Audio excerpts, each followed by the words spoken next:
Okay, I think we're live. Mm-hmm. Pretty sure we're live. I see it. See it. Notification popped up. Yep. Okay, give me 1 second then. Is the chat room? Is the chat room working? It is. Let me go check out. We're officially live. Woo! You did it. I did it. Nice. I feel privileged. He's conquered it. He's conquered it. Take that, technology. Hey man, last Streaming time again. we were going to film episode 2. We were ready to do episode 2, and then all of a sudden, the power went out. Oh no! I was like, "Are you serious?" I remember. I think it was me and Craven. We ended up talking for like 20 minutes. Oh yeah. I think it was. See how it is. Yeah. But sorry guys. Welcome to the BRAHcast, episode 3. Holla! Yep. Make sure. Can you hear us? Yes. Hey, I see one of my Spidey boys in the chat. Let's see. That is, I mean, his balls. No. Yep. Okay. Yay. Okay. Let me do the correct Bam. introduction. What's up, bras? Welcome back to the PlayStation BRAHcast, episode 3, Spidey Sense Tinglin. We're going to be talking some games tonight, and with me I have. Who wants to go first? J-Dub, you want to start us out? Hey everybody, it's your boy J-Dub, aka Kratos, the god of PlayStation. I'm here again, rocking out with my boy Brah in the panel today, and got some juicy topics, got some good gaming going on. Let's do it. Oh snap! That's what I'm talking about. Hey, what's up, guys? It's Craven God. I'm sorry, bro. Just follow me on Twitter, man. Just playing some games. Enjoy being with the Brah and Kratos, and hope we got some cool stuff talking about. So, go ahead, my brother.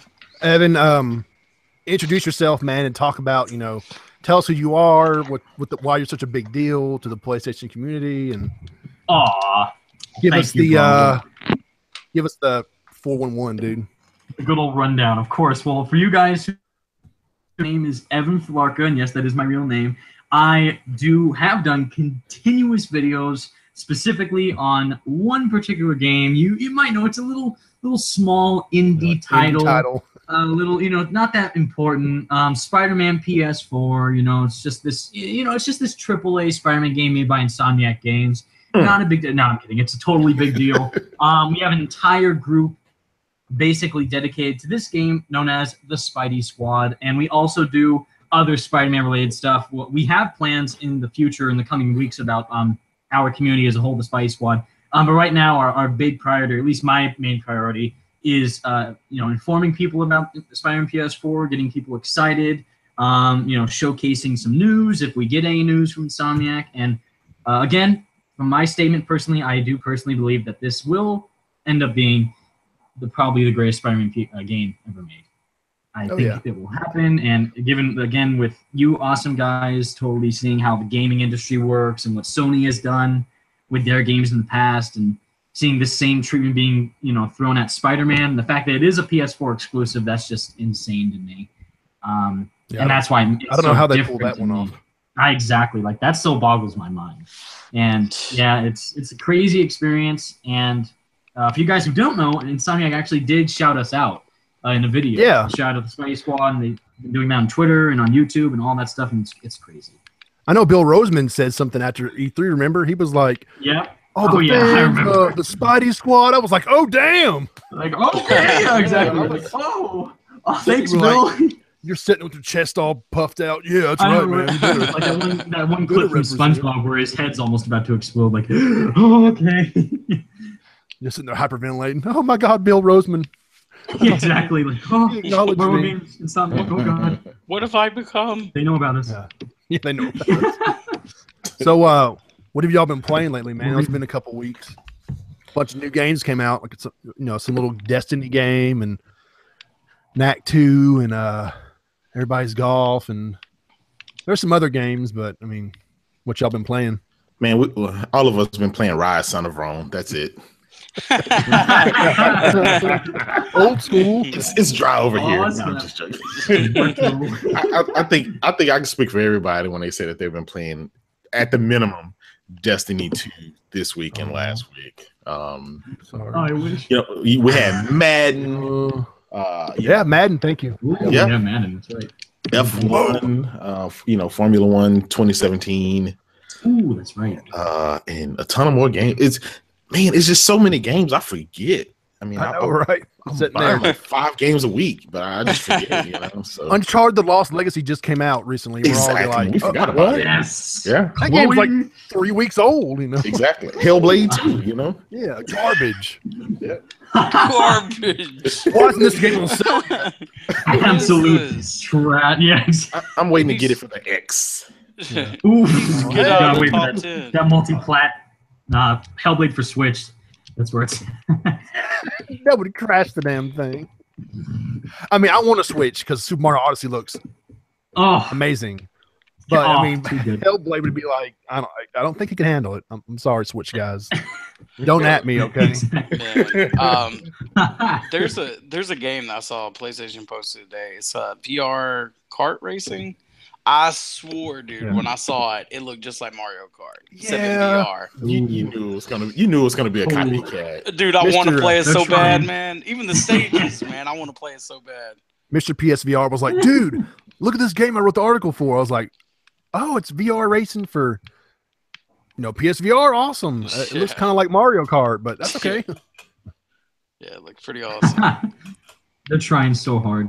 I think he got a review code for that. I don't know. He's that man works magic. He'll be like, hey, dude, I got this review code for this PSVR game. I'm like, what game are you even talking about? And then, oh, it's this one game by some Chinese developers. And Well, okay, then, man. Multiverse Mob said in the comment section said that it's not like Mario Kart. It's awful. Oh no! But Rip you know the what? dream. Rip the Hey, dream. they get an A for effort. Yeah. You know. It's They get an A awful. for effort, you know. You're always going to get these mom and pop developers that try stuff, and if you don't have the backing from Nintendo, Sony, or something like that, then I don't know. Yep. I still want my PlayStation All Stars kart racing game. Right? Dude, Where's it at? Oh boy. I just want PlayStation All Stars Battle Royale again, man. Ooh, that's what somebody said a minute ago about Spider-Man confirmed for the sequel. Like, wait a minute, Dude, what? if they announce a Why is sequel that? at Thank you. PSX, like that, Spider-Man's like, going to be featured in PlayStation Heroes. I can't wait, man. Like, I hope that is something that happens, bro. Especially like fighting games they've been pretty They've good. been on the up and up, man. Yeah, I'm about to say. Like, so I mean, now would be the time as ever. I mean, it was great on PS3, and I played it more, I think, on my Vita. Really? It had crossplay. Yeah, it was fun, man. It looked pretty much the same quality, which was wild. And Oh, nice. but the crossplay was awesome in that game. So, Well, Craven, I want to ask you, man. I know you loved the first Destiny, yeah. and you wrote the couple articles for the site about it. How was the second game compared to the first game? Does it live up to the expectations? Were you satisfied, or is it? All right. I'm gonna tell you, like, the first Destiny. If you didn't like first Destiny, you may like second Destiny. But it is a lot of the same. I mean, when I say that, it's you run around collecting loot. I mean, when you play Diablo, when you went to Diablo 3, you knew that it was going to have some skeletal remains of Diablo 2. You know what I'm saying? It's not going to be a totally different game. That's how it is with Destiny. I mean, they made all these adjustments that are like, to people that play like daily, is huge. Like, big changes to us. More rewarding. Yeah, I mean, like, if you didn't play that much, I mean, the story is great, and the story is just it's way better. If you play Taken King, the DLC from First Destiny, the story was good story. Luke Smith was the guy who was head over that. And Luke Smith is the guy that has been over Destiny 2. I don't know if he's like a creative director, but I don't know if you guys know who Luke Smith is, but like, he's the director of it, right? Well, yeah. Well, during the EGM days and 1UP days, he was the big Halo guy. Like, he was the guy they would have on 1UP, and he worked at EGM, and he talked about they would get him on talking about Halo and games, and it was so cool to listen to him because he was a huge fan. Well, he was over Destiny 2, and like you could tell, man, it's like the loot system is great, the levels, everything looks good. I mean, I have it on. I've been playing on PS4 Pro, and the grind is real. But I have it on Xbox, and I have it on PS4 Pro, like PS4. Switch. And dude, it's like on the Pro. Oh my gosh, dude, it looks so good. Like it runs so good. Like there's no frame rate issues, and there's never really been frame rate issues in Destiny 1. But I will say, and I don't know how it is on the PS4, like standard PS4. But like if you play it on the Xbox, my son's a big Xbox guy, and because his friends all play Xbox, and but when you're playing on Xbox, it has straight up frame rate issues when you're in the big areas, to where it will like stutter. I swear it drops like 20 frames per second, like and it fixes itself fairly quick. But when you're playing a game like this where everything going on and explosions happening, like it's pretty noticeable. So I guess why I bring that up, the game is like definitely catered towards, I think, more like a PS4 or a PS4 Pro. I mean, to where I mean, it's just what they're doing is pretty demanding, and everybody talking about it should be 60 frames per second and stuff, dude. When you play it, like, I just don't see how consoles would have been able to do it. I mean, the particle effects are crazy, man. I mean, the graphics are pin sharp. Yeah. I mean, the lighting, the explosions, the particle effects. I get it, but like you were saying, Craven, does your experience lessens because it's 30 frames? I mean, to tell you the truth, when you're playing and you're in the heat of the battle, dude, no one's crying. Oh man, this would be so much better if it was in 60 frames. It's like nobody cares. No. My experience lessens when my frames drop. Like if it's a straight up 30 FPS and it's locked, I'm fine with it as long as my frames ain't dropping. They're stable. But like when they're dropping and like it looks like for a couple of seconds, maybe 2 to 3. I mean, it looks like a flip book or something. Like that's like flip book. Yeah, it's like I'm like, dude, Destiny 1 didn't even do that. You know what I'm saying? So that just shows you how demanding this title is.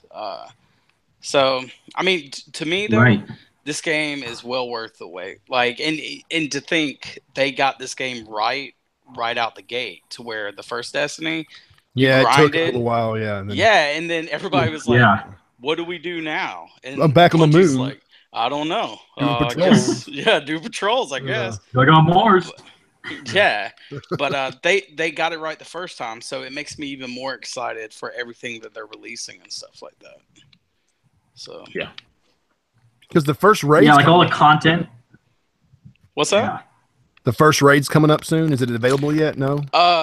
I haven't seen it on here yet. Everybody's grinding, to get to I think the raid number is going to be. Everybody's thinking it's going to be like 270, I think, or 280. Be 300. And everybody's pushing. Yeah, everybody's pushing to get 300. I'll tell you one thing I noticed. Because I follow a lot of people that play Destiny, like on Twitch, and a lot of guys. Like, there's one guy, his name's Gigs. I don't know if you guys know him. He's like Gigs? He plays Destiny. And when Destiny came out, he played it only on Xbox, and a lot of people went from Xbox to where those guys, and they're playing only on PS4 now. Like, and I thought that was like really interesting. Because last gen everybody got upset because of the exclusive weapons and stuff like that.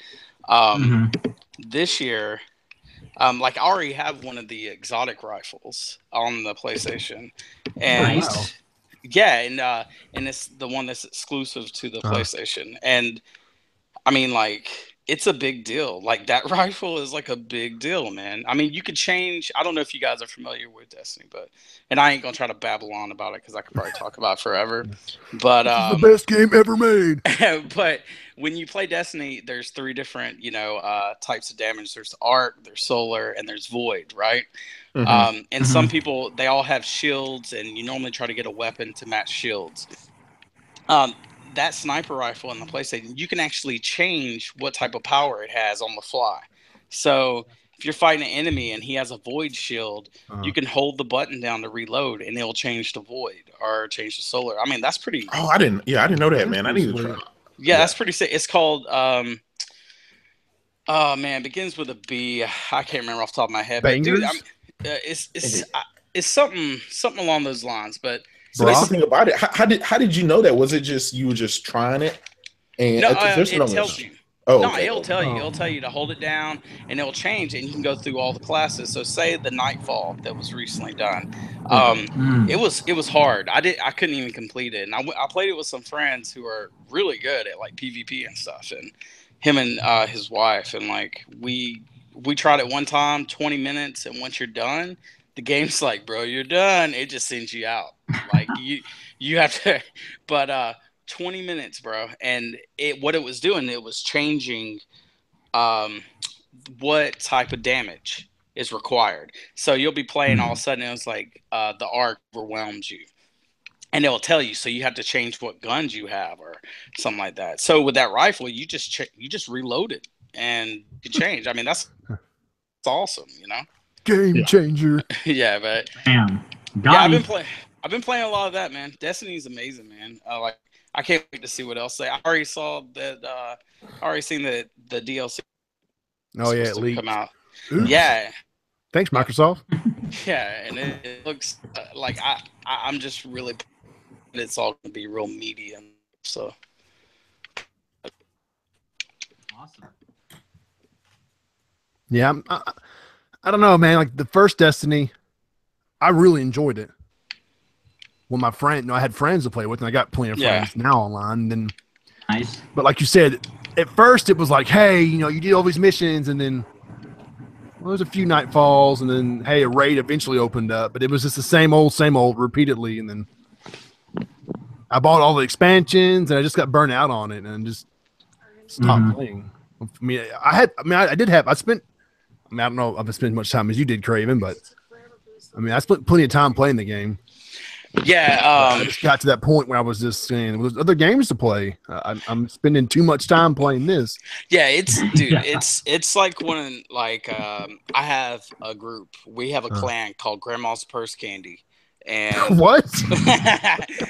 Appropriate, of course. Obviously. That's funny. Yeah.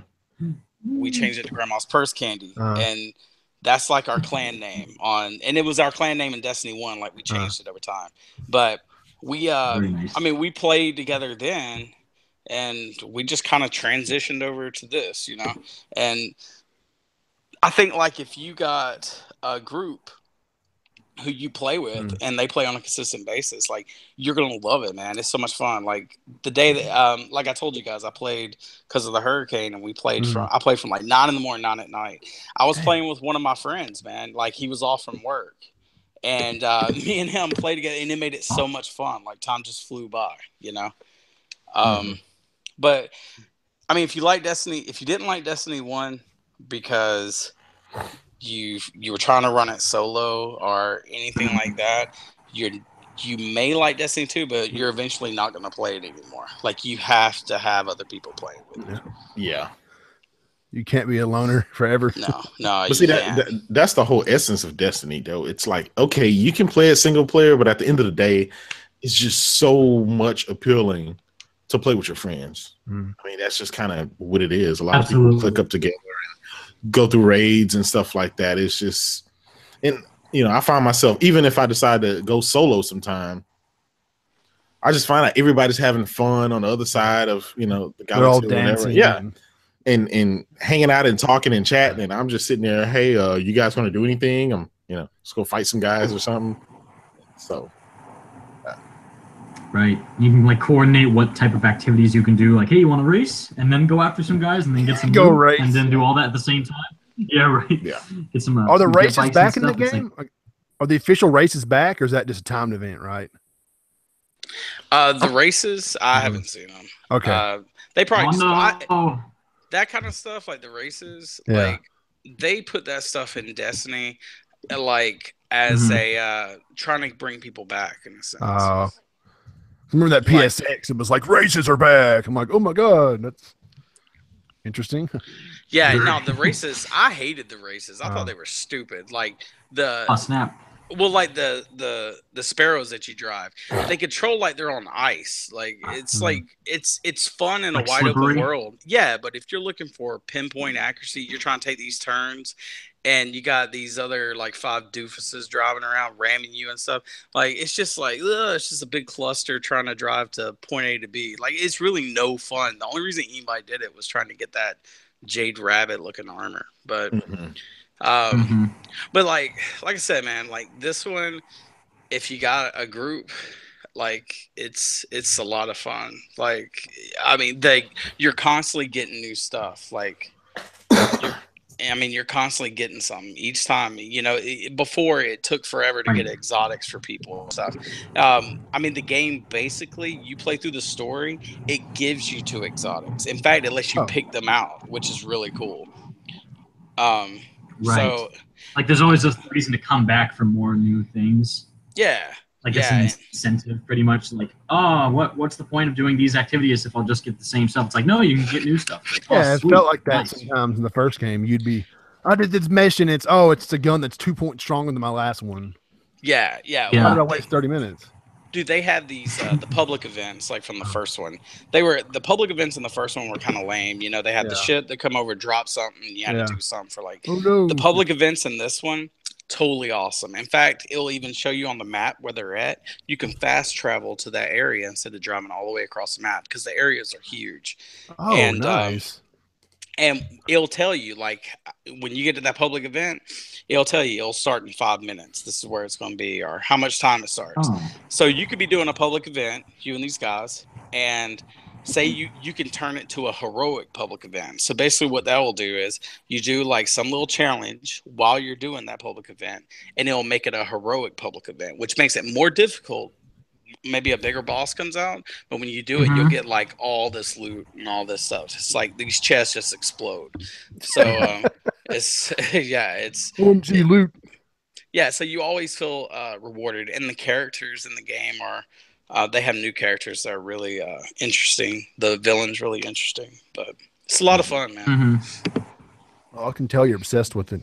I know. I need to shut up. No, man. Hey. No. Dude, I can talk about it all day, man. I'm telling you. This is like, you remember my fascination with Paragon? Like, yeah. This is my new fascination at the moment. That's okay, man. I mean, the rest of the world's fascinating. It's either Destiny 2 or PUBG. Yeah, dude. Or PewDiePie saying racial slurs, you know. Oh boy. Yeah, I ain't going to touch that right now. I'm just saying no. I'm not saying that. All my Twitter timeline is PUBG stuff. People arguing about that. Destiny 2, PewDiePie being an idiot. Yeah, that's it. So I mean, and I know like there's PUBG. It's what 10 million users already. Yeah, in, 5 months. Yeah.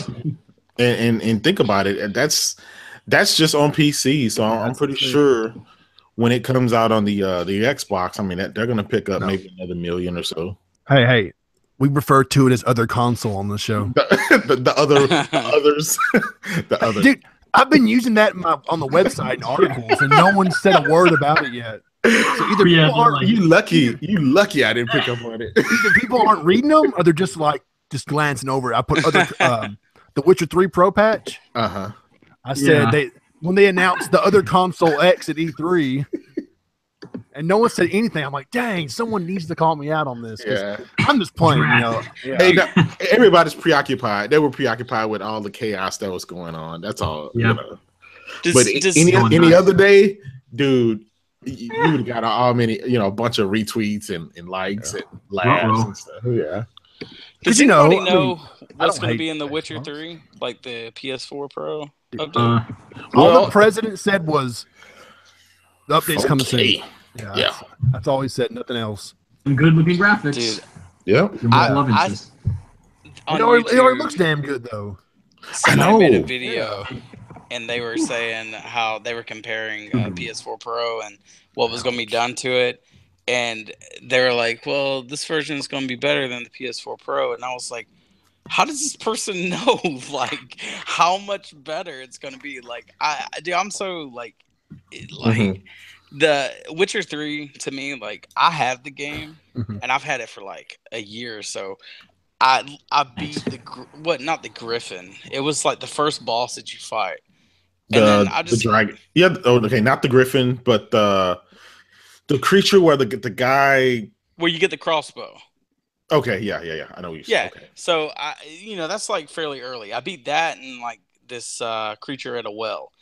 And from that point on, I was like, I like this game. This is cool. But I saw how much time I was going to have to invest. And I just kind of went on and played other things, you know? Yeah. Like, and those games are yes. those games like The Witcher, games like Fallout stuff. It can consume your months and months and months. Ouch. And Oh so my god, yep.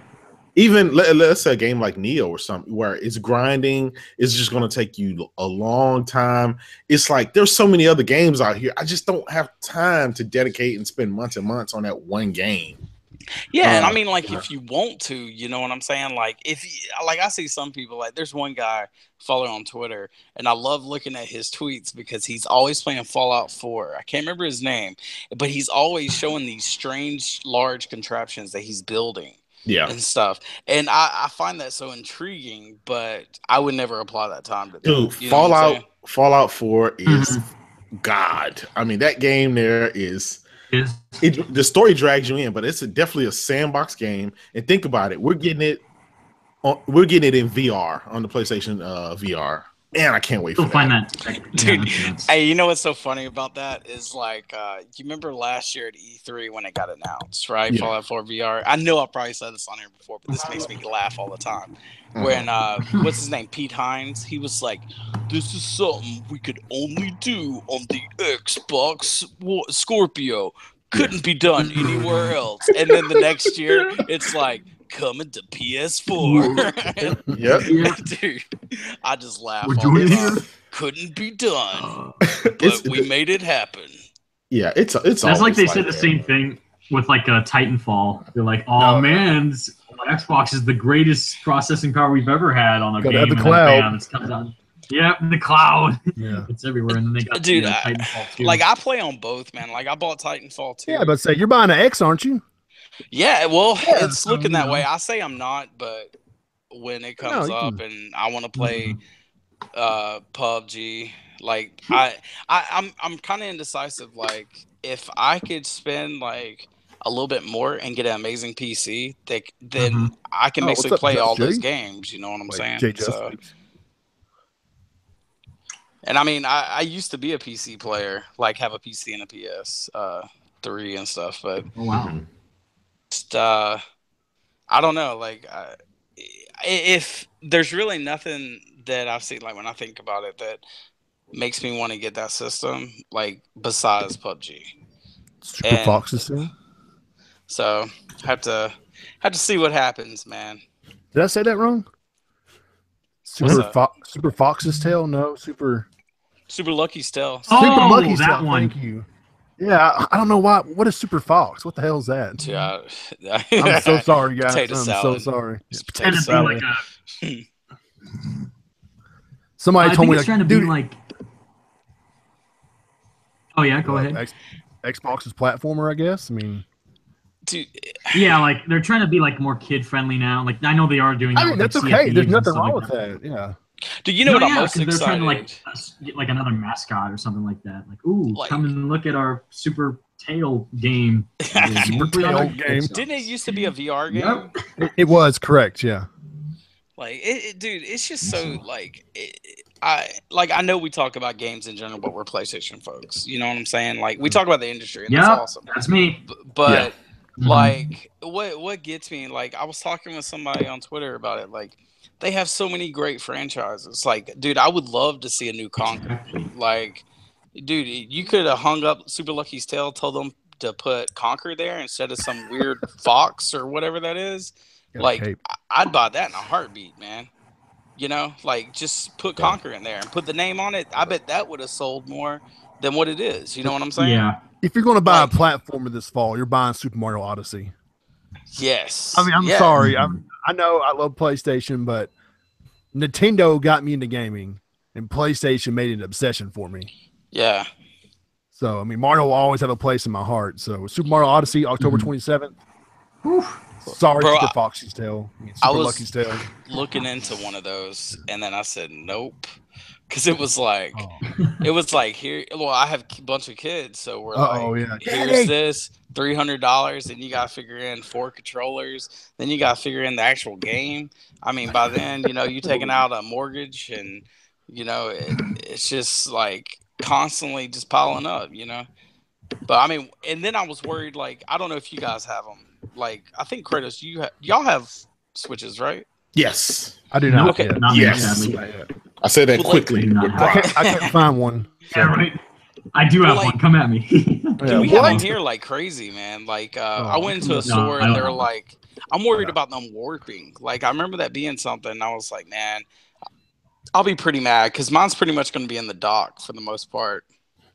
And I'd be upset if it got warped. And I saw that Nintendo wasn't doing anything about that. But they were just like, oh, sorry. You know? So I see when people say stuff like that, like it getting warped and stuff, I'm just one of those people, like, none of my stuff has ever warped. So I'm wondering, normally, what are people doing? How are they mistreating? You know, it's like iPhone. Every time a new iPhone comes out, someone says, "Oh, it's bending," or "It's this, or it's that, it's warped." And it's like, I'm the guy that none of my stuff has ever broken down. So it's like, you know, besides the Xbox 360 with the Red Ring of Death, but other than that, all my stuff, I have everything original. Like everything I have original, and it still works to this day. So I'm wondering, how are these guys abusing this equipment? How can the thing possibly burn up? I mean, you put it in a dock and it can't move. It's in the dock. So I don't know, man. I think a lot of that is a bunch of BS for a lot of people. Yeah. I mean, you know. Well, that's what they were saying. Like, it sits in the dock, and they were like, well, if it sits there for extended periods of time, say you never take it out of the dock, what they were saying was the heat generates, and it being in that confined area, it actually overheats and causes it to slightly warp. And I was like, what? Like, that is crazy. Like, how could you design that and not think of that? And that's not saying that it's true or not. But there's people making those claims. I mean, they could have been putting in their book bags, something like that, and it getting warped. You know, like those people with their iPhones, they were like, thought they found Jesus or something because they put it in their pocket and it's warped. And it's like, bro, it's a device. It's going to bend. Just because it can bend doesn't mean you need to bend it. You know what I mean? Yeah. Right. Yeah. Like, so that's the only thing that kind of held me back from that. Like, it's just the price. And I was like, man, Nintendo, they're pretty stubborn when it comes to like the warranties and stuff. So yeah, I don't think it's a widespread problem. I just think, you know, I don't know, man. I mean, mine is dock mostly, and when I get up and go, I'll take it with me on the road or something. But I never had any issues. The vents are actually on the top of it. Yeah, take it to work too. Yeah, the vents are at the top, so there's no other way that the heat can leak out. So I just don't get it. I think it's much to do, just like I say with the iPhones and the Galaxy phones. Right. Someone is always going to say, "Oh, it broke or it bends." Look, if you bend it, if you put it in your back pocket and you sit down really hard, it's going to break. It's like, duh, that's anything. Right. So I just think people are overblowing it. But that hasn't stopped this thing from selling juggernauts of numbers. I mean, it averaged 1 million per month, and it's not stopping. That's before Mario is released. Yeah. Yeah, it's also has to do though with like Breath of the Wild though. Breath of the Wild was like the biggest thing that was going to sell them. Breath of the Wild, but one thing I can say for the Switch is It has had steady stream of content. Like, so it started out with Zelda, and then you had ARMS, and then, and then you had other games. But there's a bunch of other games that released that are not Mario type games or made by Nintendo. That's on there. I have going on 60 games for the Switch, and a lot of people don't even know that there's even 60 games. I hear people saying all the time, "There's only like 5 games for it." It's like, no, there's only like 5 games that include Mario or Zelda or 5 games. Nintendo brand, Nintendo exclusives. Yeah, there's a ton. I just got RBI baseball for it. Right. And there's a ton of. I mean, you got WWE, NBA 2K, you got FIFA. I mean, you got a bunch of third parties that's coming. Skyrim. So it's a great second console to have. And when I'm playing it, the last thing I think about is resolution and frames and everything else. I play it and I just have a smile on my face. And that is something that's kind of hard to get even on like the Xbox and the PlayStation. I mean, you're playing it, the graphics look great, it's fun, but it doesn't make you smile the way a Nintendo product makes you smile, and because it takes you out of your element. Maybe that's why, They're characters. And also because the Nintendo fun. Like these huge icons, like Mario and Zelda and I guess Kirby and everyone from Smash pretty much is like, wow, like these are big, lovable icons that people might have grown up with as kids. I did, man. That's me. I'm 34. Yeah, so right. Exactly. Like, bam. Yes, man. I'm going to tell you this: playing Splatoon to 4 o'clock in the morning, on the daily is nothing out of the ordinary for me. It's nuts. I just can't get enough of it. What time do you go to work? Dude, I'm like going to work at like freaking 8 o'clock, Sitting there a zombie. I thought you were going to say that is work. That too. Yeah. That too. You're sitting there. Can I help you? Sir, you're asleep. Oh, yeah, sorry. Can you help me? Like, oh, go in my office, close the door, kick my feet up, and shut the blinds. Tell your assistant, Susie, if someone walks up, you better call me. Yeah, you better call me and let me know. I'm on a conference call. The next 2 weeks, I'm on a conference call. Super Mario Odyssey's coming out, babe. Sorry. I'm not gonna lie, guys. When that game comes out, I'm gonna check out for a good 3 weeks. What happened to that guy Kratos? That's me when Spider-Man hits. Oh, that's me too, man. It's both Spider-Man and Mario. It's gonna be like, when that game comes out, Kratos, you need to put a Mario hat on your Kratos picture. Oh, you took my idea. That's the perfect idea. That would be. I gotta do that. Awesome. Like I gotta get like a Spider-Man party store costume or something, and then just wear it when I'm playing Spider-Man or something. All the guys are small. Maybe at least a shirt sitting there. All we have is a small, sir. Oh, son of a biot. Man, I can just duct tape it around. It's okay. Duct tape it. Are you guys playing Call of Duty Infinite Warfare at all? Me personally, I'm not a fan of first-person shooters. I got That's you. okay. Me personally. Yeah. Well, the reason I say is because they had the last bit of DLC drop today, I think it was. Let me ask you something. How come Black Ops 3 still getting DLC? Dude, Black Ops 3 is popular, man. Because the bulk of the Players are still playing it? Oh. Yeah, it's just the bulk of I guess the people are still playing it.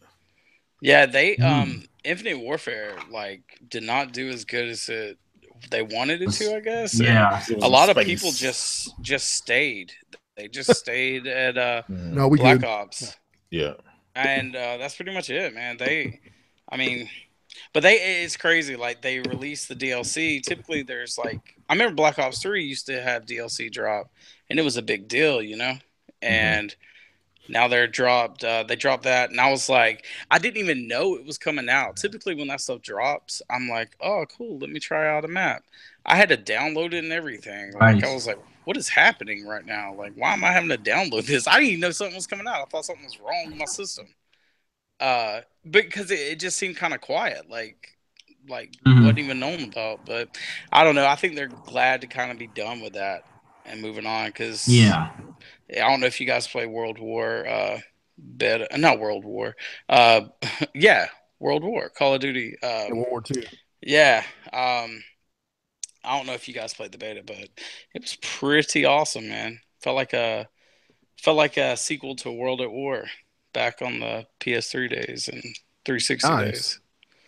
Like, I had a code for the beta, but I never got into it. oh man, Somebody yeah, like, hey man, you want to play it? I was like, yeah, sure. And they gave me the code and totally forgot. yeah, it's in a good direction, man. Like they added this new mode that they had in the beta, which was totally different from anything in any other Call of Duty, but it's been in other games. So basically, mission objective. One team is pushing the objective, say it's a tank, and they're trying to make it move from point A to point B. Oh, okay. And the other team's trying to stop them. And you're talking about like payload in Overwatch, just like it, yeah, like it. And it's exactly that. Like they get point A, and it's like, oh, you need to defend point B, and it's like, oh, this is really familiar, but it's I don't know. It was fun, man. Just in a Call of Duty environment and just, how fast that game is and stuff. It was a lot of fun. No, nice. I'm pretty sure my shooter this fall is going to be Battlefront 2. I mean, I love Star Wars with all my heart. And I enjoyed the first game. It had flaws, but the DLC really helped make up for them. So I mean, episode 8 comes out this December. November's Battlefront 2 with all the single player campaign that we've barely seen anything of. But I'm not worrying. I'm not stressed yet. Yeah, it's okay. We're gonna have a single player campaign. All we're gonna show you is CGI cutscenes. Yep. It's like, okay, guys. And we'll have the woman who's the main character be a promotional advertiser, and that's it. She's everywhere. I mean, she's easy on the eyes, so I can't complain. She can't compare to my wife, but. I ain't got a problem with that, but it's just they've shown it's all been in-engine footage. I'm like, the game comes out in 2 months. Man, you need to show us something. Did you guys see? I don't know if it's like legit about that game or if it's just real early, but they were saying that like the PS4 version of that game runs at 900p, which I think the last one ran at 1080p, and they said the PS4 Pro version runs at 1080p native. And I was thinking, man, that game must be like really demanding, man. You ever played Battlefront? Yeah, I mean, I played the first one. I had the first one. And the graphics are still they're 2 years later, and the graphics of Battlefront 1 are still pretty damn good. Definitely. Yeah. The weekend. They've confirmed it to be 1080p on the Pro. Dude, everything I read, it's like 1080p, like a native, and then they're it's 60 frames. That's okay. Yeah, I mean that's good. You would think you still would think it would be at least 1440p at 60 frames because Battlefield,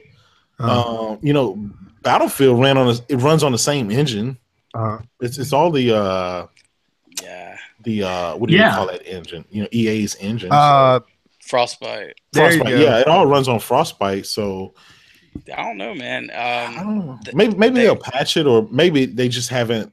I don't know. I mean, I'm fine. I'm fine with 1080p, like on my Pro. Like I said, Paragon.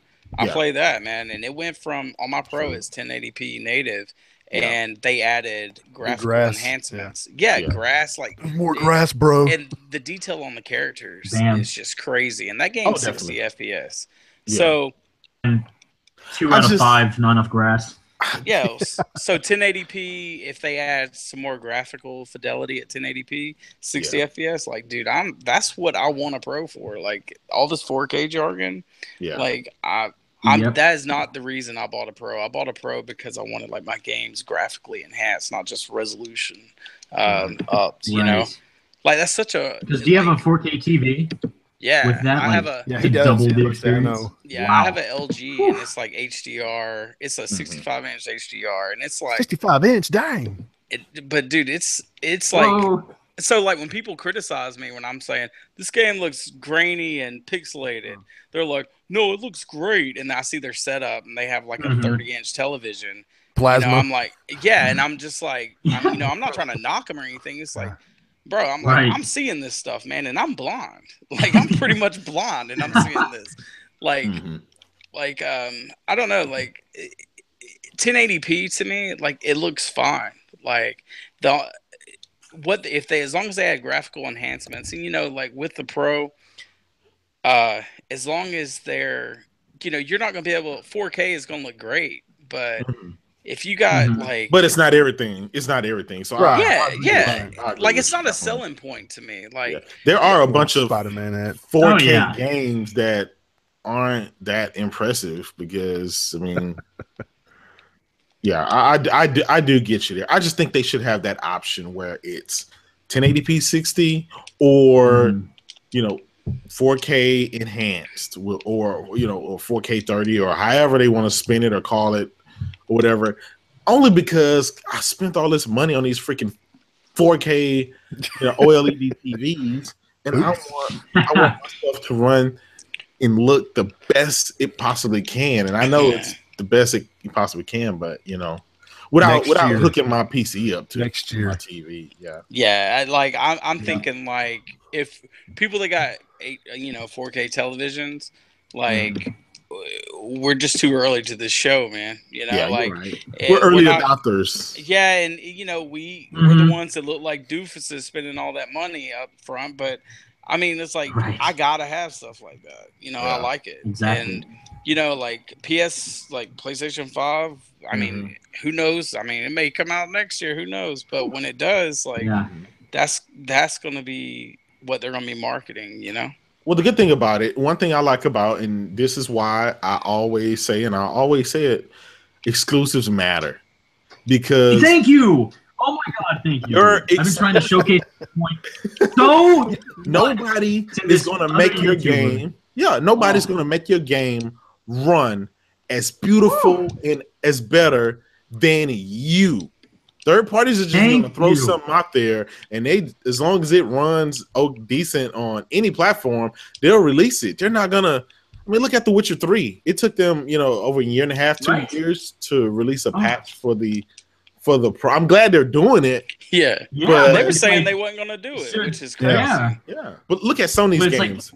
Those are juggernaut, groundbreaking, high quality, fidelity, graphics, textures, and stuff that you just can't get anywhere else, including PC. Dude, you have no idea how happy that makes me to hear you say that. Yes. So seriously, that's why it matters, man. That's why it matters. And then then Microsoft comes in like, look at our 4K Minecraft, guys. Want to buy that VR Minecraft? Dude, I ain't gonna lie, man. I'm kind of excited about that. Thanks, Craven. You ruined the conversation. Hey, I'm gonna back you up on that. Yeah, I know.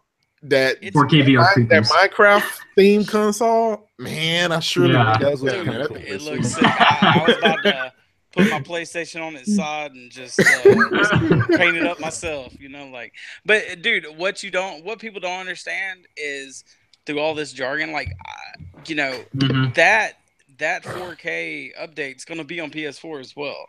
Like, probably better. Yes, way better. Like they're not telling you, because it's their game. And people say Minecraft makes millions, bro. Minecraft does make millions, but you gotta understand, like, Windows 10 Minecraft doesn't make millions, man. No. They hate it. Nobody went to Windows 10. They stayed where they were, where they originally bought the game, the original game. Microsoft forced them to the Windows 10 version, which means they had to buy another version of Minecraft just to play Minecraft on PC and get all the new updates. So when so now they got this update that they're wanting Xbox to be on. PlayStation to be on. It's Minecraft, everybody's friends or whatever. It's that update that everyone's making a big deal about, and they're saying Nintendo's on board. Why isn't PlayStation, right?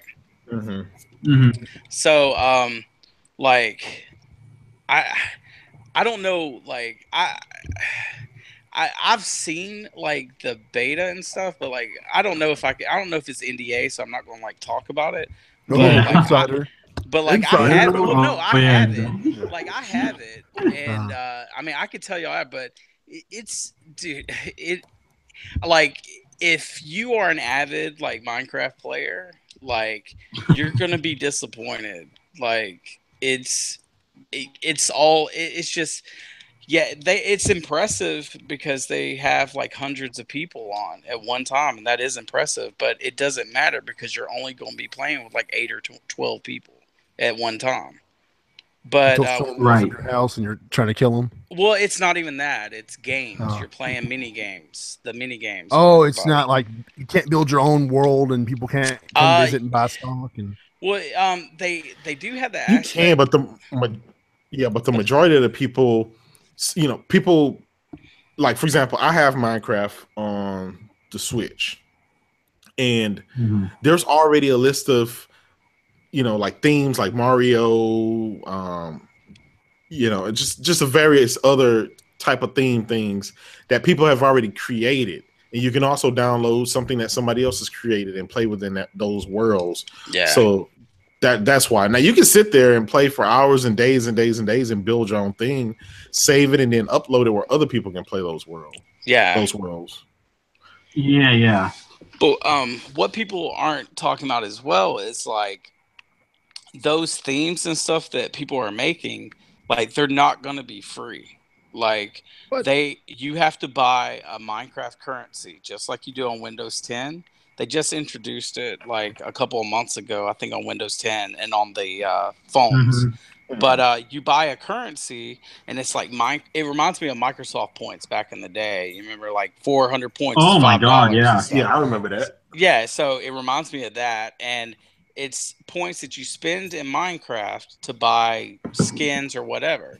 Now, supposedly, the money that you spend on said items goes straight to the person who developed it, which is cool, I guess, But still, it's kind of weird. They took the aspect of a free, what is normally free, kind of like what everybody's in arms about with Bethesda with Fallout 4, that where they're charging people the mods. Yes, yeah.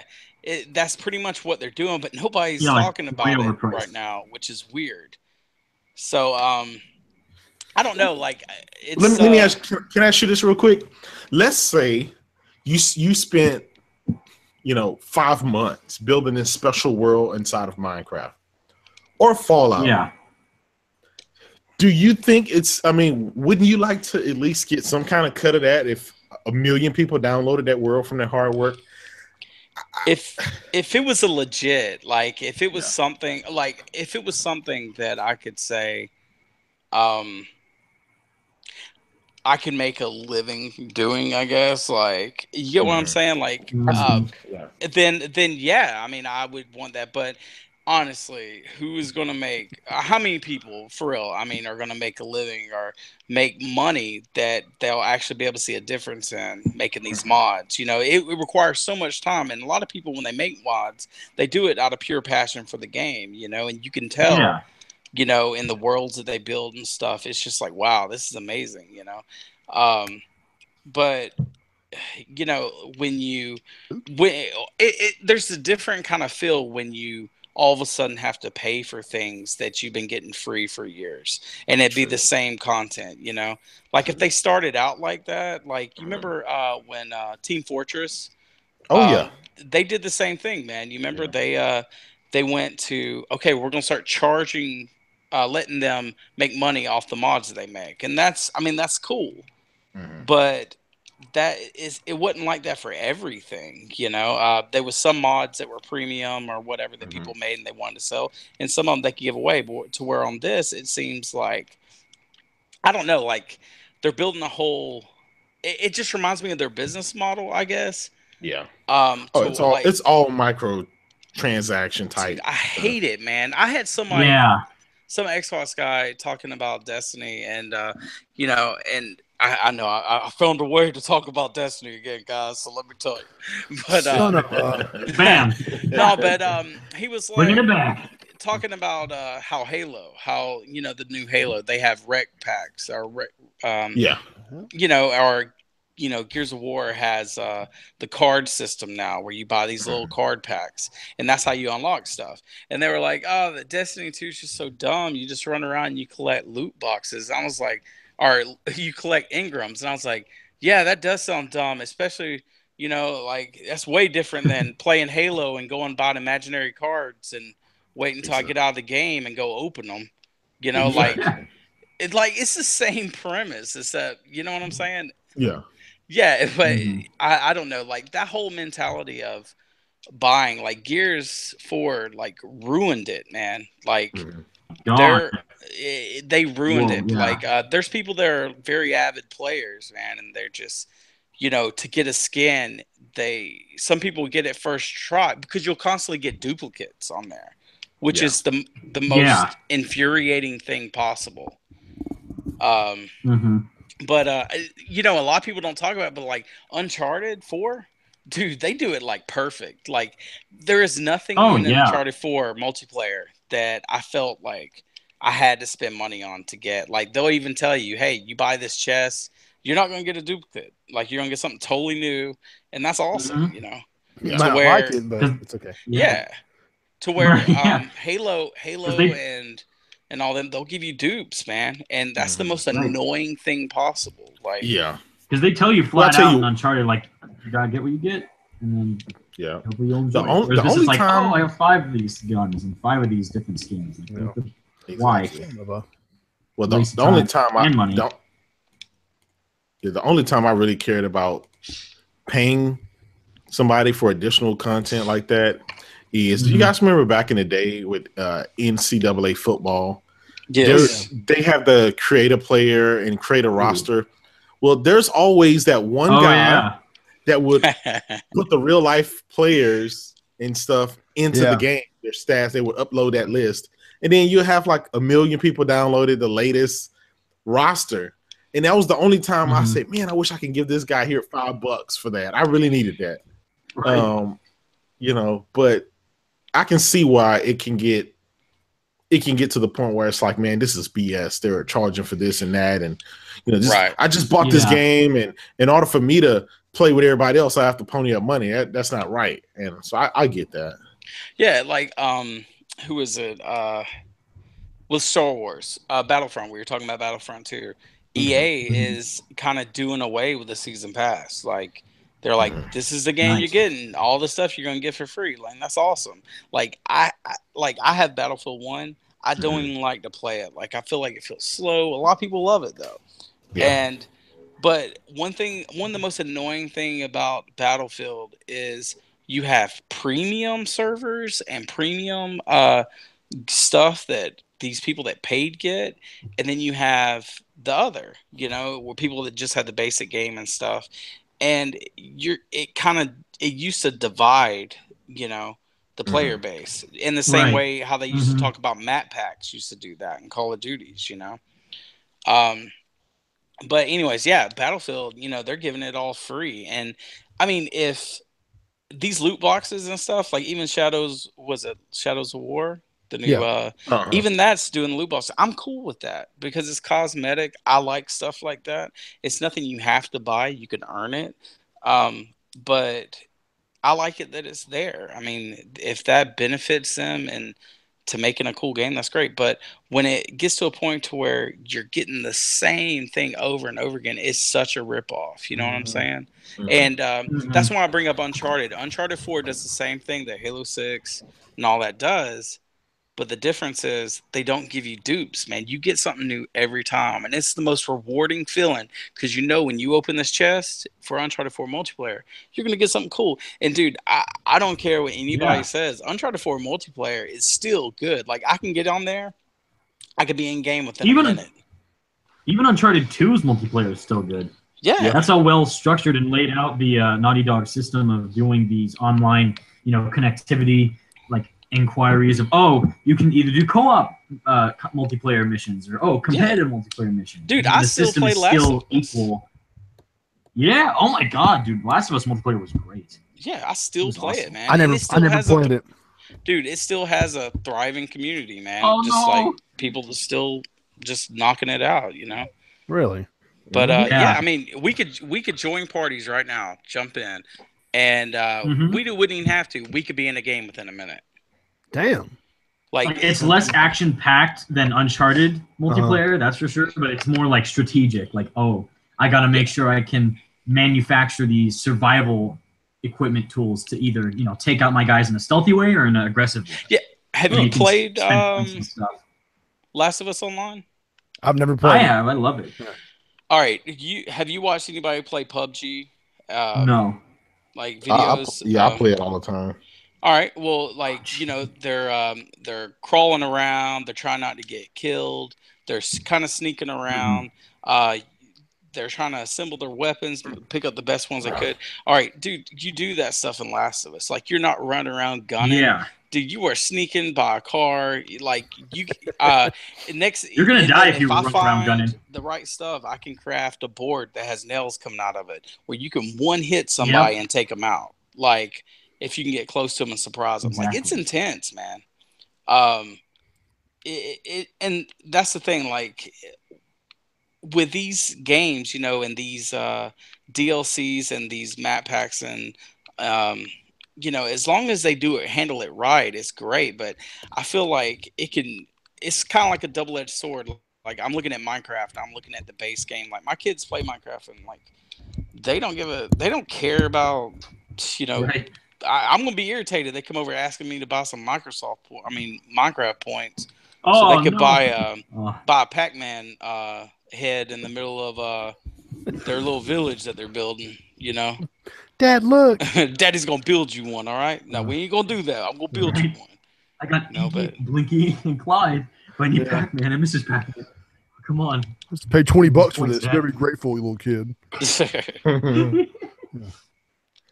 That's my son. Sometimes I'll buy him a game, and like the next day, his friend will have a new one. And Dad, I want that game too. Yeah, that was everyone with Injustice 2. Yeah, that was everyone with how they were handling Injustice 2. Like, oh, Dad, my friend got the Red Hood DLC. Can you give me that too? It's no. Okay, son. It's like, oh man. Man, speaking of Injustice 2, they got a new character out for it. Starfire? Manta? No, Starfire's already out. Black Manta. And Hellboy. Not yet Hellboy, but not Hellboy, but coming soon. Black Manta is a beast, bro. I played with him today. Really? Like, he's got these two little knives, man. He's so fast, and he's got this light laser. I mean, he's a beast of a character. Like, I just imagine people just making people very upset with him. Like, that game is so good. Yeah, man. like, is he spammable? Is he like heavy spamming or like? No. He's actually.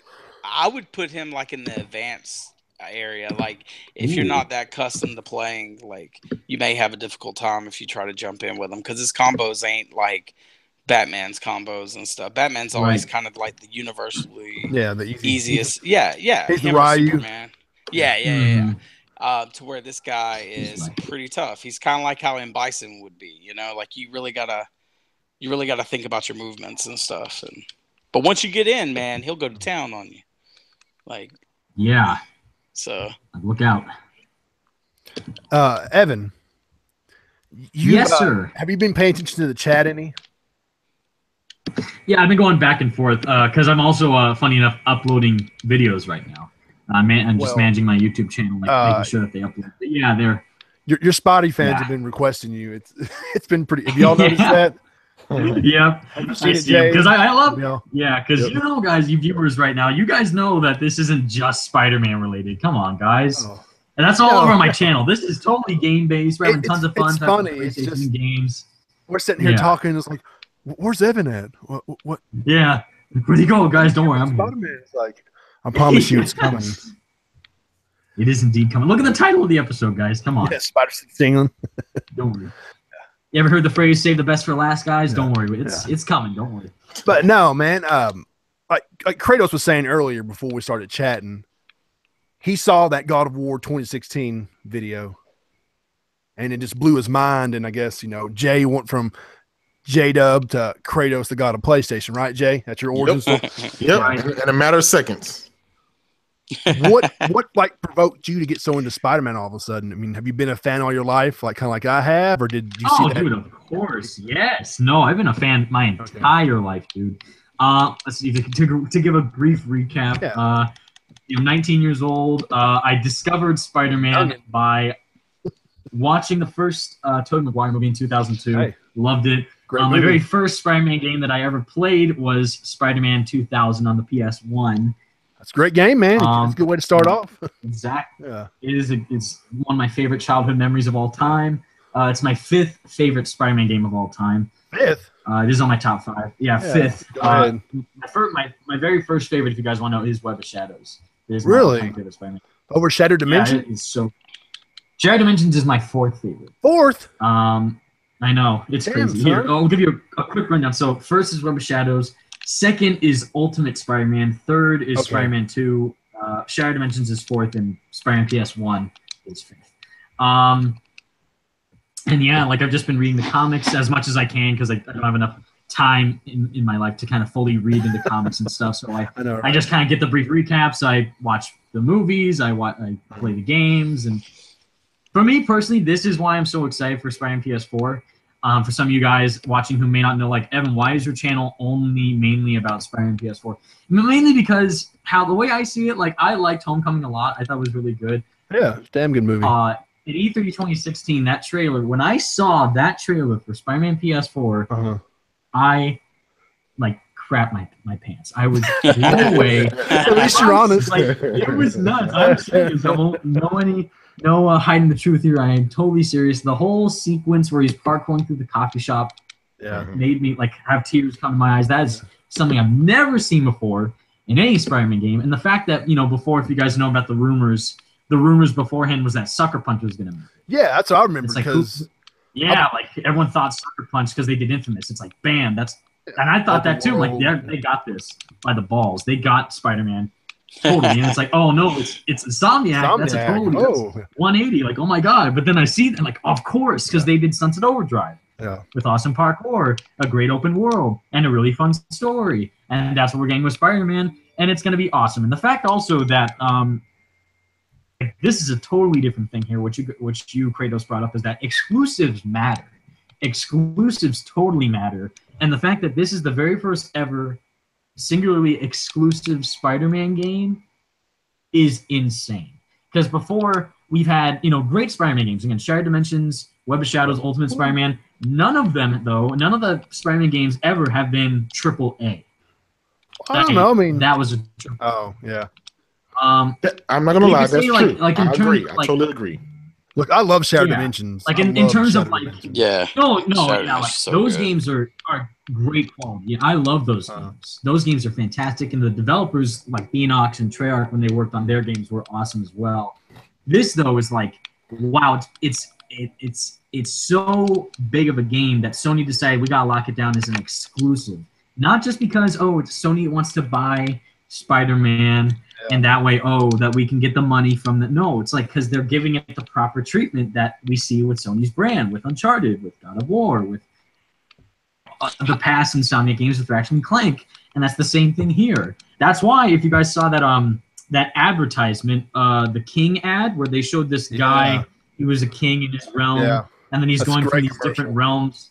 Great commercial. Yeah, I love it. It's so good. And he first goes to Call of Duty's realm, and then Horizon Zero Dawn, and then Spider-Man, baby. He goes to New York City, trying to fight some inner demons, which no one knows about the inner demons. But the fact that this is such a big game that they showcase that. And inner demons and Spider-Man's there, and that white symbol in his suit, and this is a flat-out Sony PlayStation exclusive game, and that's insane. And I already, if you guys know me, my channel is pretty much dedicated to this game. Every video I make pretty much is analyzing different parts of this game. Yeah, but trying to inform people. Yeah, there was keeping them excited and informed. The D23 had that little what was it, a storyboard artwork of his bedroom, and you were like, "Oh my God, guys, look at this video! If you look here, this is that." And exactly. Like, damn, man, you are good, man. Thanks, man. I know, because I saw the whole video with the Spidey Squad. Oh, I know, man. Yeah, breaking down just the apartment.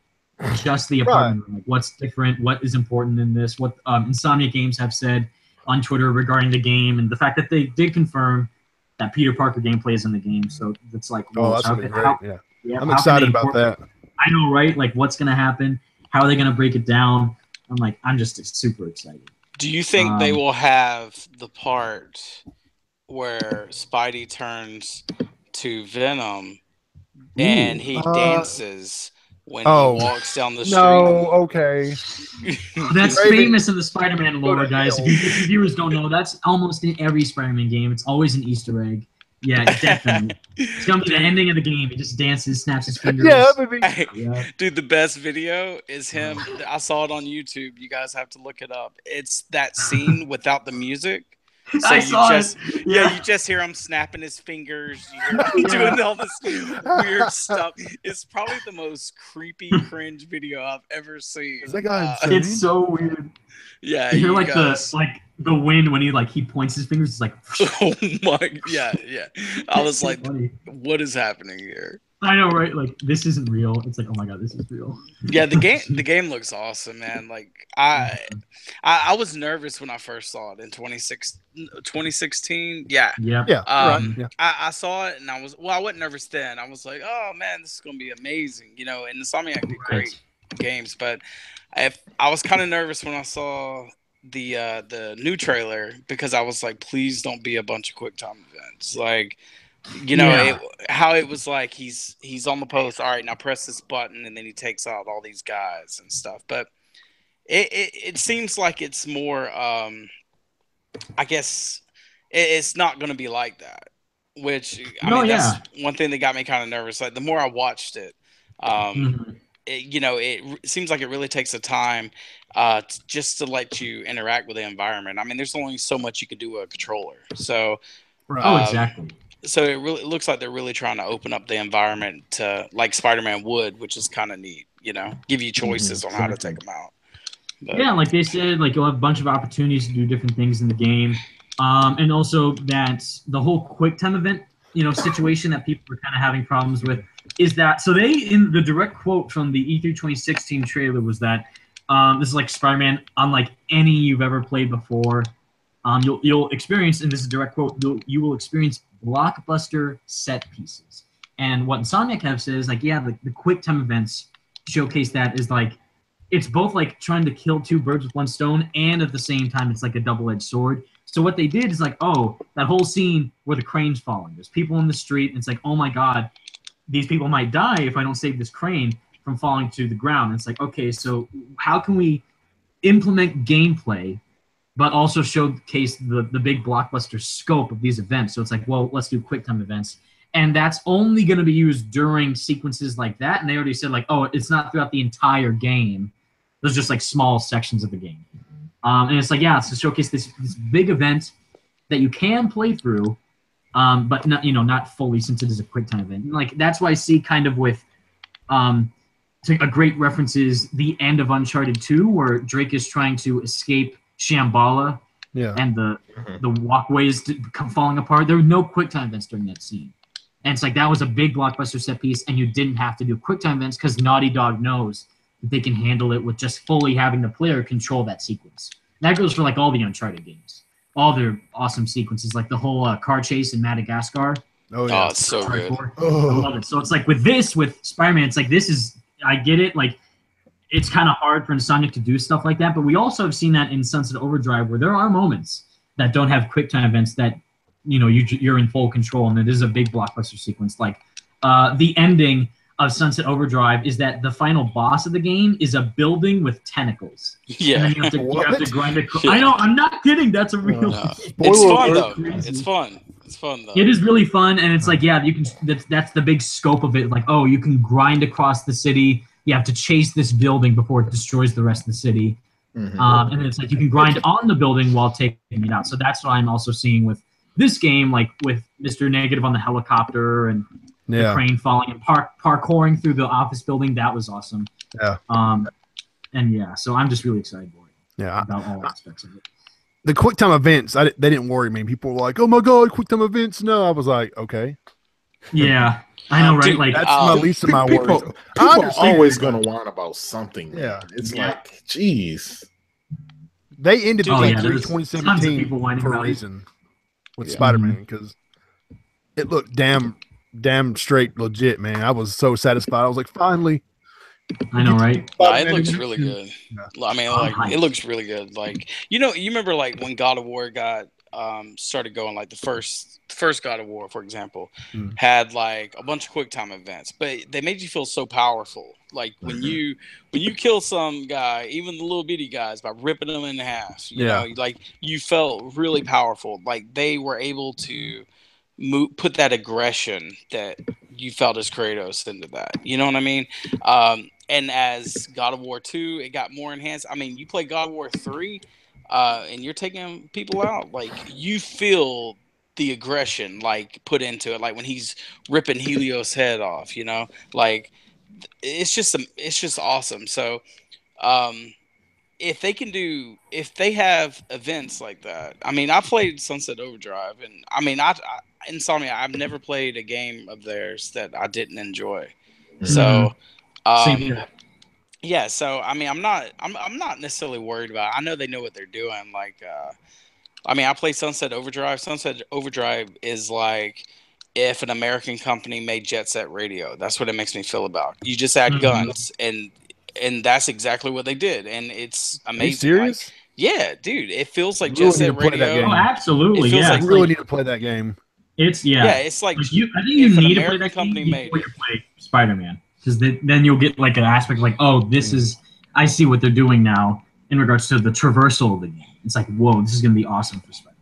Right, and it's so fluid. So I mean, absolutely. Spider-Man, I think is going to like really impress. I mean, like I said, like it looks beautiful, and I expect it to look beautiful, and I'm sure the gameplay is going to be there. I mean, the gameplay in Ratchet and Clank is amazing.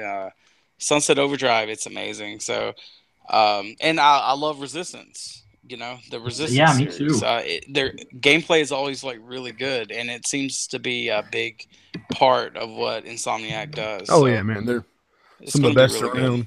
Oh yeah. Like exactly. Like they know how to handle a game. That's their bread and butter. The one problem that I do see that people bring up, I'm like, yeah, I understand that, is that they say that their stories in their games are kind of like average. You got Marvel helping you. No, there's no way that Marvel's Exactly, going to that's let that another game thing. come out with a Exactly. crappy storyline. Yeah. I know, right? Like, and the fact that, like, if you guys know one of the creative directors of the game from Marvel Games is Bill Roseman, and he's like, Oh, yeah. we're looking at everything. We're looking at the comics, the movie, merchandise, the past games, and implementing all of what our own original take on the story is in Spider-Man. They said everyone at Insomniac is a big Spider-Man fan. Everyone loves this character, and I'm totally excited. And like they say, like, oh, well, Insomniac games have had average stories. It's like, dude, look at Crack in Time. Look at Up Your Arsenal. Look at the First Resistance. And even Sunset Overdrive. Even Sunset Overdrive was kind of a new take on it, but it was a very fun story. And we see here, like, wow, like with Peter Parker and Spider-Man's world colliding being the theme of this game, that's something we've never seen before in any Spider-Man game. Like, we've had stories where Peter Parker is, like, he has a role. This is, like, the main theme of what they're doing. Right. For Spider-Man PS4, so that's crazy. And again, with Mr. Negative being a villain we've never had in a Spider-Man game before. I know he came around after the Brand New Day storyline happened. Yeah. You know, PD, Mary Jane, sorry, it never happened. You know, you never got married. I know, right? Thanks, Mephisto. Yeah. But I was genuinely surprised when they showed the first trailer in 2016 and I saw the Inner Demons. I said, is that Mr. Negative's people? I made sure, and I went back and watched. It's like, well, damn, I did not see that coming, since he's kind of a newer villain, and maybe people don't know him as much as, Mysterio, Kraven, Venom, Carnage, Green Goblin, Hobgoblin. So that definitely surprised me when he's been the main villain we've seen in the game. So thus far, I know, right? Like, because Insomniac confirmed and that's the coolest thing, by the way, is that Insomniac confirmed that he's a villain. He's not the main villain, but the fact that you can't have everything so far. No, you can't have a Spider-Man. That's so cool. Yeah. Even though he's just a villain, he's having that much like showcased of him. Like, wow. And it's like the same thing with Yuri Watanabe, that woman who he's talking to on the phone. Yeah. Miles Morales, he's in the game. He's gonna have a role in the story. is he Spider-Man? I don't know, but like, you know, things could happen, and I'm super excited for what they could do in the story with all these newer characters that people may not know about, and that's really cool. I think with the budget and the technology that they have going into this game, it's like you said, it's probably going to be. It could be your new top 5 Spider-Man game. You know, I mean, I think that Sony, Marvel, and Insomniac are aiming for something to go beyond any Spider-Man game you've played. Thank you, dude. Yes, exactly. Yeah, I think it's going to be like the new top tier. I'm gonna go out on a limb here, guys. I'm gonna say this is going to be the biggest and the best Spider-Man game ever made. Only because there is a habit of movie to game creations being epic failures for the last 30 years.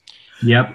You know, they generally just capitalize off of the marketing and that's it. But I'm glad Sony decided to give these guys whatever time it took to create this game, because they know they only have one chance with this game. I think if this game bombs, I think it's going to go down in the history book. Any movie to game conversion will always be shunned. No one would ever buy it. Mm-hmm. So sorry. We'll still say the best Spider-Man game is a movie tie-in game, which is hilarious. Too. Everyone says that. Everyone says who's the best. I'm like, no. Even though my personal favorite is Web of Shadows, I think the best Spider-Man game is Ultimate Spider-Man. Dude, do you guys remember when 2 was coming out? I'm sorry, I was thinking about this. How when it was such a big deal, it was called Locomotive Movement. It was the guys from Tony Hawk. You remember that? Yeah. They put away Tony Hawk and they came over here to work on Spider-Man. Neversoft. Yeah. And everybody's like, what are they doing? Why would they get the Tony Hawk guys to do it? And they introduced that Locomotive Movement. And it was like the first Spider-Man game that made you actually feel like Spider-Man swinging through the city and stuff. Yeah. So, I mean, it was the first one to have that. Yeah, and there hasn't been a game, a Spider-Man game, to have that same type of feel, you know, like ever. Like, you know, moving around through the city like you're Spider-Man. Like, that was the first one. And the only downfall of that game was it just felt like there really wasn't nothing to do. I mean, yeah, you could swing through the city, but it's like, oh, man, that lady's purse. Let me go get it. I mean, but it was still fun. Lady's purse. Yeah, but it was still fun. I mean, you were Spider-Man. But so this, you know, and you're seeing him swing through the city, and I mean, it's pretty epic, you know. And it kind of reminded me of Spider-Man 2 a lot. And Spider-Man 2 is probably, besides, like, I like Shattered Dimension as well, but I liked it because it was tighter corridors, and I like playing the different versions of Spider-Man. I thought that was really cool. Noir 2099. Yeah, Noir was so cool because you could do stealth, you know. And that was their answer to Arkham, and they're like, bam. Suck it. Yeah. And I was thinking, man, this could be a whole game. I would be sold for it. Like, it was a lot of fun. If they just built on that. But yeah, you know, that had the fighting mechanics and the character mechanics I liked. But this looks like a combination of both of that, I guess. But on a big nature, like you guys are saying, like AAA. You know, and what I find is so funny is, you know, you've always heard about how broke Sony is, you know. And but they're the only dude, if you put it in perspective, like, they're the only like console company out there, game developer, that helps game devs, I guess, with their franchises, that will give a team as long as they need and the resources they need to do the visions that they need. And I find that, like, if you're an artist, like, if you're artistic in any way, like, that is the biggest thing, because you can't rush art. Like, and when you do, then that's where you have mistakes, and that's when you have your heart's not in it anymore. You know, so even if a game is not top notch from when they push it out, like, it's at least average, and they still allow that team to pour their heart and make what they want. I mean, look at No Man's Sky. You know what I'm saying? Yeah. Look, the worst Spider-Man can do is be infamous Second Son. Yeah. That's the minimum that game is going to do. Yeah, dude. So Exactly. good, man. That's the minimum. I love Second Son too, and it's like, wow. Even now, that gameplay of that game, which was almost a launch title, graphics is still far beyond anything that is unmounted. And I just can't imagine how this Spider-Man is going to look when these guys have developed that. Do you guys have a Pro, like a PS4 Pro? Yeah, I do. I don't, sadly. I feel like if they have a bundle, hey, yeah, I'm about to say like a Spider-Man themed bundle, I'm okay. Sorry, dude, I will eat my PS4 Pro if they do not release a special Spider-Man themed bundle. Oh my god, that's easy. They have to print money. That's print money. You know how and this is the weirdest thing is that no Spider-Man game has ever had a bundle or a collector's edition, which is so weird because we've had Spider-Man 3 had a little tiny collector's edition box set, like a full on the statue and like any like stuff like that. That's never been done for a Spider-Man game. Yeah, all they have to do is make the console look like his chest. Yeah, exactly. Get that white spider logo, and then bam, you're all set. That's it. Oh, and the controller.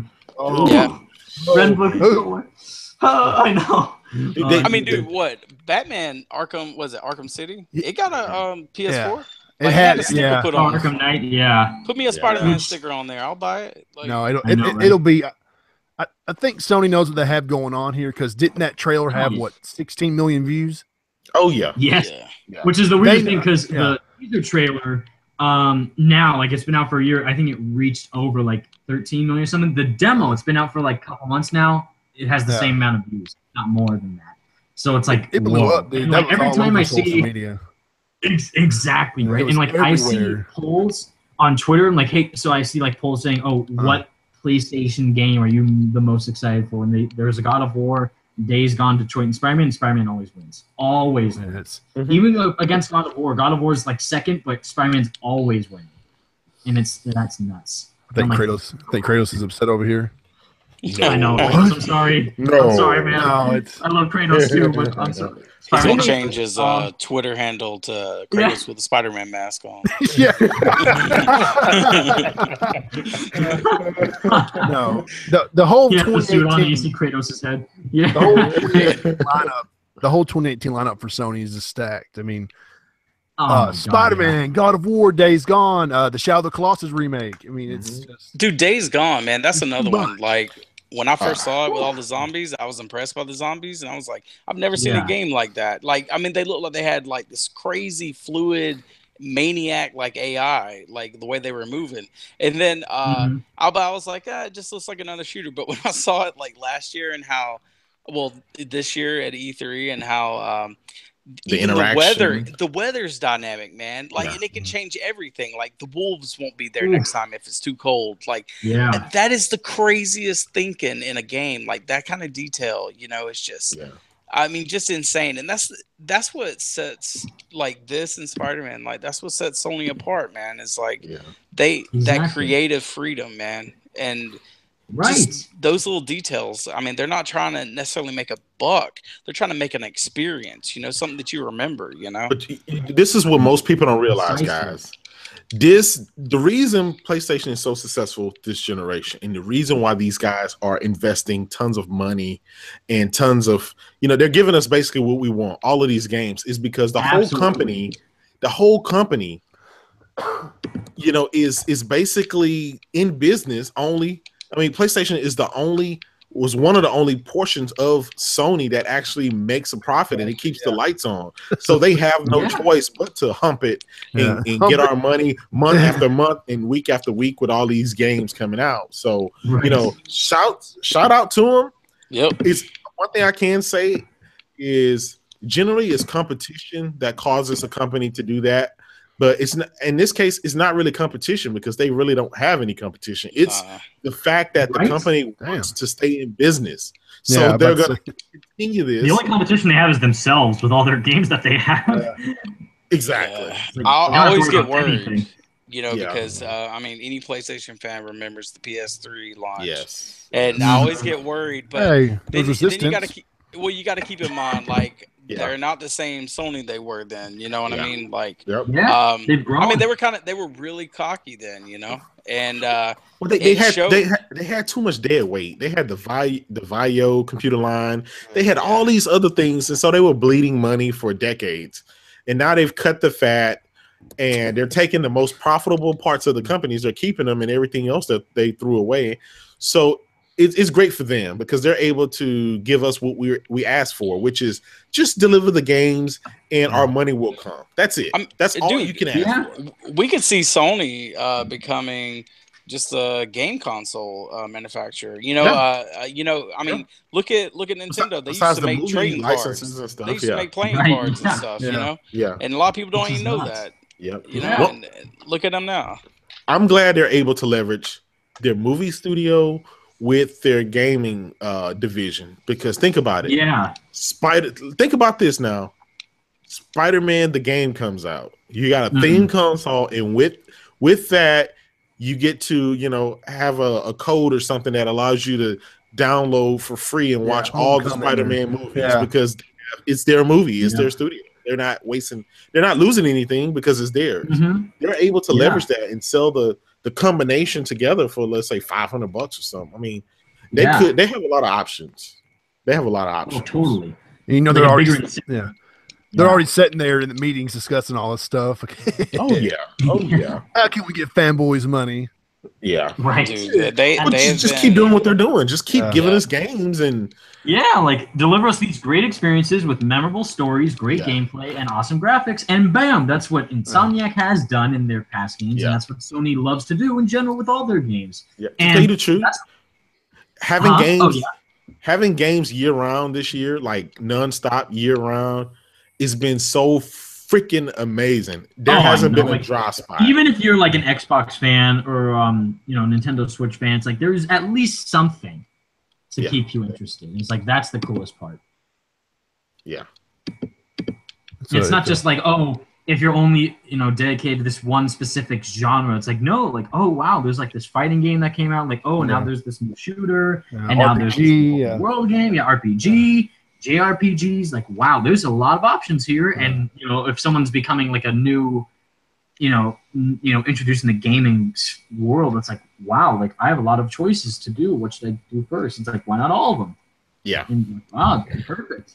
It's incredible. It gives you more freedom and more enjoyment out of these experiences. I don't even consider them games. I consider them like life experiences, like playing these certain games. Like Last of Us was a life experience. Oh yeah, that was. Uncharted 4 was one. Even Infamous Second Son, like that was my. I think it was. Yeah, it was like my first. No, that's wrong. Sorry, my first PS4 game that I played was Batman: Arkham Knight, and then the second one was Infamous. And I was like, whoa! Like the second ever PlayStation game I played was Infamous Second Son, and that's what I get. Like, wow! Like not in the bad way. Like, wow, that's amazing. That's the type of experience that I get out of that game, and that's crazy. Well, some people shun the fact that there are single player experiences in games on the PlayStation. Oh, I gotta have them, man. I gotta. Yeah. I love multiplayer games, but single player games. I really think. To me. I really think Phil Spencer dropped the ball on that when he said that. I mean, to tell you the truth, it's successful for Sony. It's successful for Nintendo with games like Zelda and Horizon Zero Dawn and all of these single player games. It shows the developers are able to show their talent or what they can produce when it's a single player story driven, because it's emotional. It take you to the different narratives. You get to find out about the characters. When I'm playing Titanfall or Call of Duty or something like that, I don't care. I just want to shoot until I win, and that's it. It's an empty fulfillment, Do you know the sad aspect is like Guerrilla Games? If they were, and dude, I know this sounds like I'm just drinking haterade over here, but if they were an Xbox company, man, they would have been closed probably by the time they got done with Killzone 3. They would have never been given the opportunity to make the game like Horizon and split up like that. Exactly. Look at Uncharted. Like somebody was bringing up Naughty Dog, and they were like, I wish they would do Jackson Daxter or something like that. And I was like, that'd be cool. I was like, the cool thing about Naughty Dog is like you got to think about. And everybody who develops for Sony all said the same thing, is that they are the best when it comes to relations. And they, you know, when you have a good relation, like I've worked in sales before, and when you have a good relations with somebody, regardless, they like using you. Like if they like talking to you and they feel like comfortable, then they like using you, you know, regardless of what the competition offers, you know.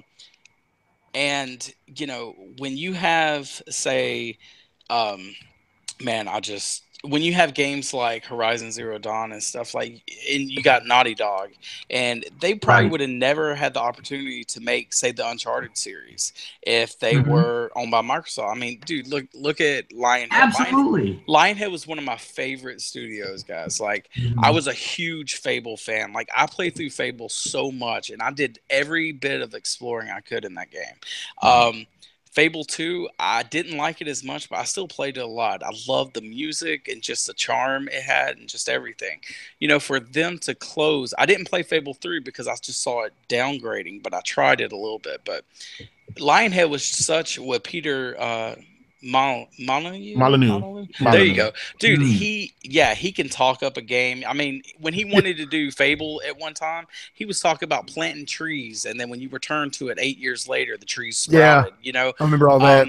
I don't know if you guys remember back in the original Xbox, but he actually was working on a game called BC, to where you play as a caveman tribe. Yeah, I remember that and, shit. Yeah, I remember it. Yeah, I remember and that. you play as a caveman tribe, and you know, Xbox, they just canceled. They were like, no, we're not doing that, because it was a huge game. Now, if you know, things like that, I mean, can you imagine if that game probably released, where it could have been? I mean, that game could have been Ark before Ark ever existed. Yeah.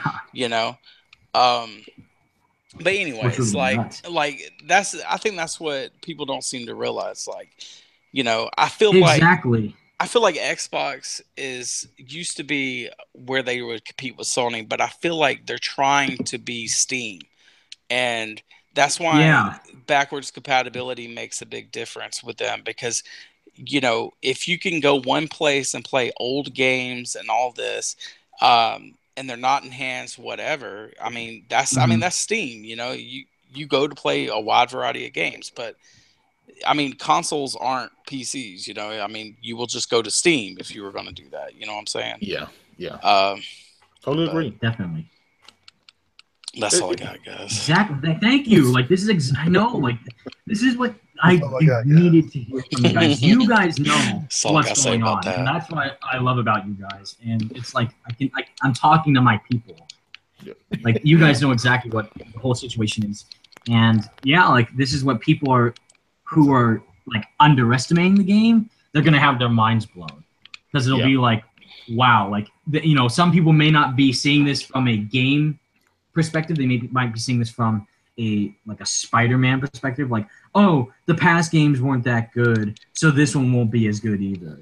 And but even those games that were bad, let's face it, those things sold a bajillion copies just because. I know, right? You know, come Christmas time, you know, kids, they want Spider-Man. They don't care how good the game is. Yeah. You know, even if it's a Lego Spider-Man, they're still going to buy it. It's just, it is what it is. It's the world's biggest character. It is the most recognizable character ever. And so it's going to sell whether it's good or not.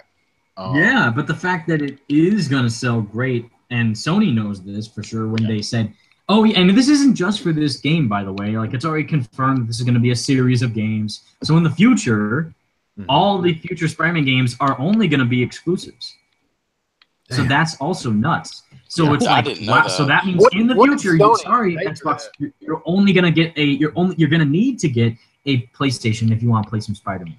And it's like, wow. Like, that's crazy. Talk about using your properties, man, because like that, you know, do you guys remember like the backstory, like how Sony got a hold of the Spider-Man license and stuff? Like, Marvel was tanking. What was it, back in the 80s? I think it was. Like, they were bankrupt. And they and they started selling off their properties. Right. And that's how Fox got Deadpool and got the X-Men. And you know, Fox and Marvel, they don't like each other at all. I mean, Fox tried to sue them before for using the word mutants.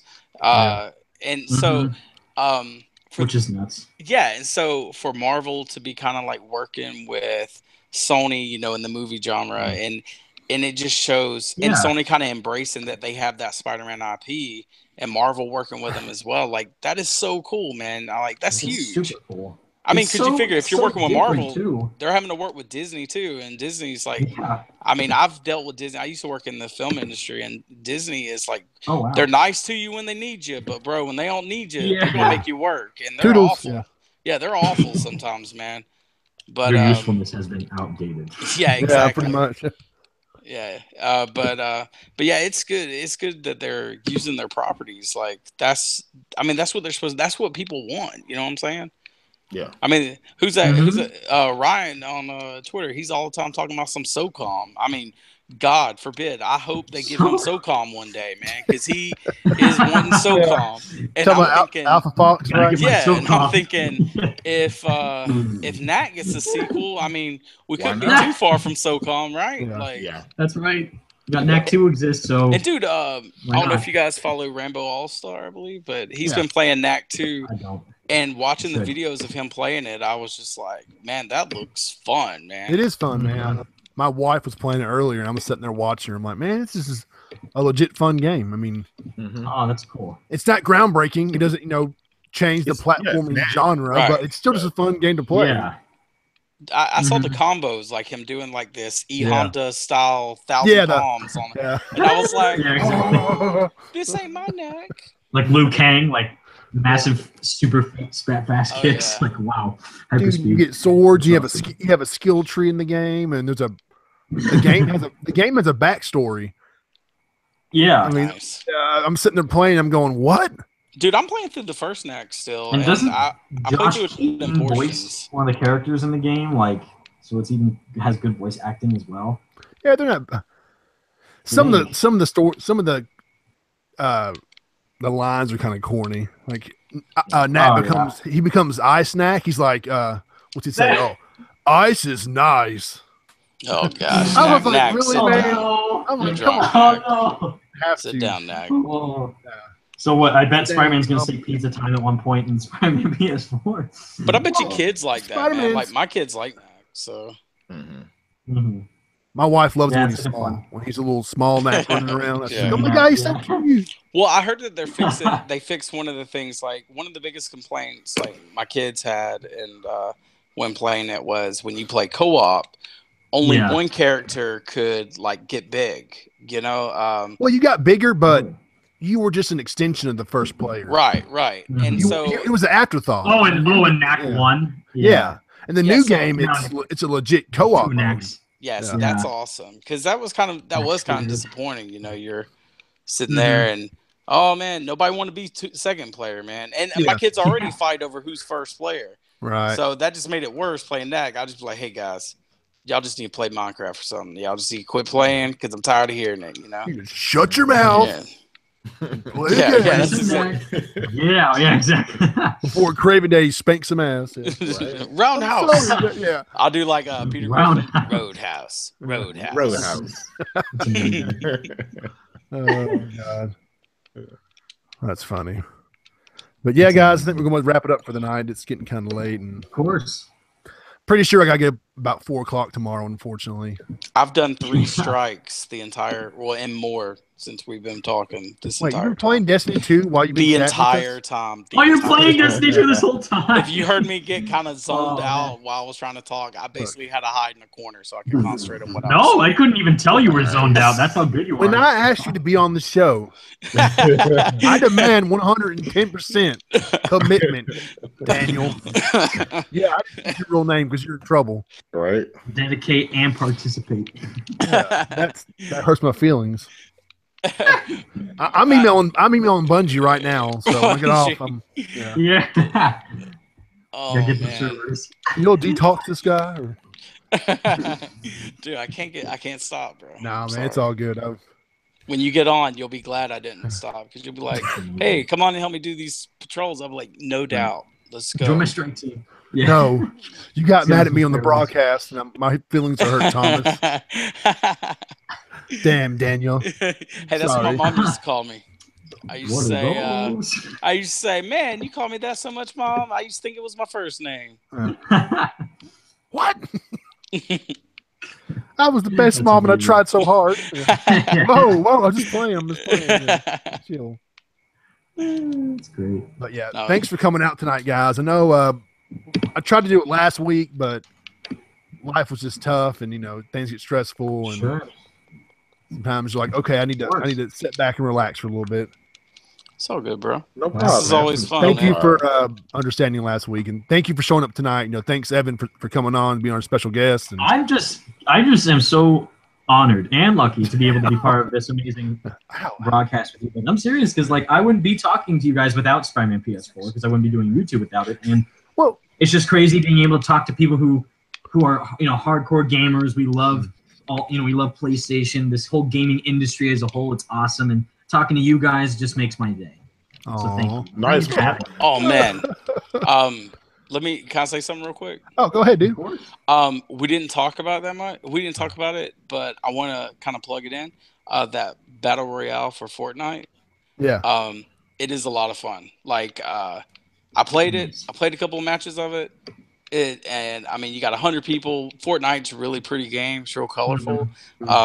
And it just runs smooth, and it's a lot of fun. The only thing, they need to add vehicles, but it's a beta. Yeah, they'll probably have all that added. Yeah, they'll probably have all that added. I mean, the game ain't finished yet. They made us pay for the beta, so. That damn bus flying around looks Wow, funny. really? Yeah, Oh, yeah. It's not gonna be it's a free-to-play game, and basically you pay for early access. So, I mean, we'll it's supposed to come out free-to-play next year, but Next year. regardless, Ah. it's worth the money. It's a lot of fun. Right. I'll check it out then. But yeah, you guys go ahead and say goodbye and pimp whatever you want to pimp. Whatever you guys need to tell everybody to check out. So go ahead, man. Nice. Somebody can. Jay, go first since you're so good at it. Jay's like the natural man. He just Yeah, he is.